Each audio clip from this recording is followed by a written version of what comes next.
Good morning, students. Hope you all are fine and doing well. As per your English work, today we are going to start the chapter of your CB 10 chapter, Life with Uncle Ken by Ruskin Bond. In this chapter, students, the description of the childhood days are being described here. And first of all, the description of the family is given there. What are the values which are important for the families? What does a family mean to you? And how important is the family to you? And who are the people included in these families? So, these are the questions which we can answer ourselves. When we are going to start the story of the chapter, here the scenario of the kitchen has been shown there in the very beginning.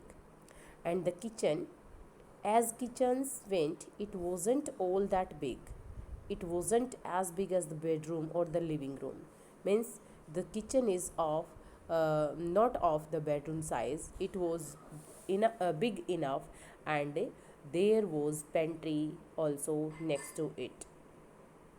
What made it fabulous was one all that came out of it, and all the good things eatables, all the eatables were also there in the pantry, like cakes, curries, chocolates, peanut toffees, fuzz, jellies, jam tarts, meat pies, stuffed turkeys. Means we can include all the eatables were also there. As far as I was concerned, Granny was the best cook in the whole wide world. Here, the author want to declare that his granny was one of the best cook in the world, and she was having a good hand in cooking. Here, the author wants to tell that Granny lived in the town called Dehradun. It's still there, though much bigger and busier bungalow was there, in which she resides. Granny had a house, a large rambling bungalow, and it was on the outskirts of the town, on Old Survey Road. In the ground were many trees, most of them fruit trees were also shown there. Mango trees, lychees, guavas, bananas, papayas, lemon. Most of the fruit trees were also there. And there was room for all of them, including a giant jackfruit tree was also shown there. So it has been shown that it was a good house to live in, especially for a 9-year-old boy who do have a terrible appetite, a terrible kind of tremendous kind of hunger. It, if Granny was the best cook in the world, the author have been the boy with the best appetite. Even in every winter, when author came to the house from his boarding school, he would spend about a month with Granny before going on to spend the rest of the holidays with his mother or stepfather. He used to enjoy most in the company of his granny. Granny was glad to have him because she lived alone. Not entirely alone, some of the helpers were also there. One of the gardener Dukhi was also there, who lived in the outhouse, and he had a son called named Mohan. He was also having the same age group as he was also near about author's age, who was about of 9 years old. And there was Aya also, an elderly helper who helped with the household work. And there was a cat with blue eyes and a mongrel dog called Crazy because he ran circles round the house. And of course, there was Uncle Ken's granny's nephew who came to stay whenever he was out for a job or when he felt like enjoying some of Granny's cooking. One of the nephew.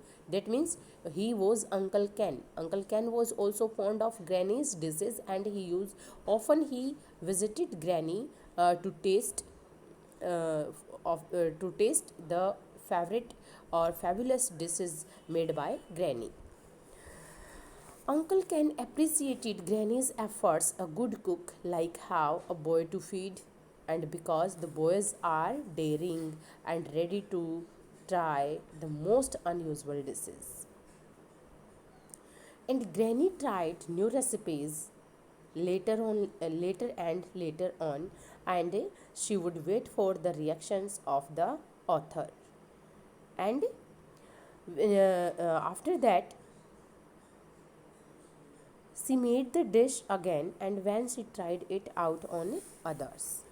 Sometimes she used to cook roast duck, and it was one of the granny's special dish. The first time when the author had roast duck at Granny's place, Uncle Ken was there too, and he had just lost his job from the railway department, railway guard, and he stayed with Granny for a long time, up to when he could not find another job. He always stayed as long as he could, only moving on when Granny's offered to get him a job, an assistant master in Padar Lal's academy for small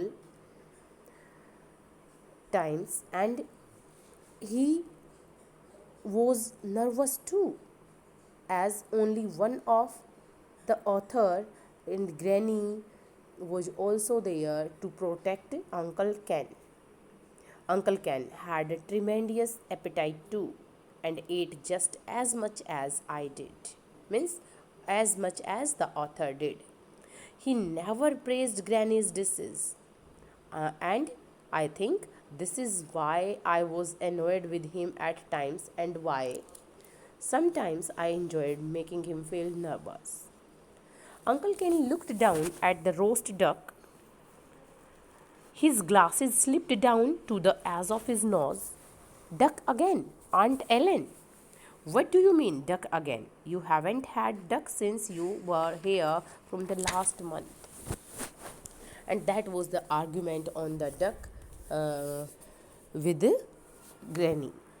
And Uncle Ken was also there, and somehow one expects more variety from you, aunt. Uncle Ken demanding in this way that he wants some more varieties to eat, to taste.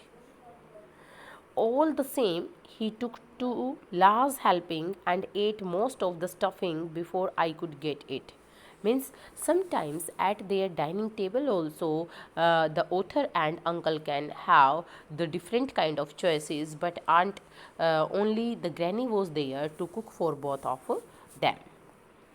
And the arguments also took place between Uncle Ken and the author.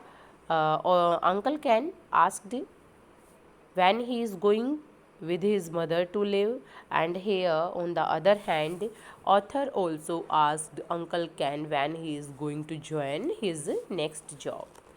So we can say that both of Uncle Ken as well as the author enjoyed the sweet dishes or the different kind of spicy dishes made by Granny, and this is the chapter all about it, and the story is also having the humorous end in the end.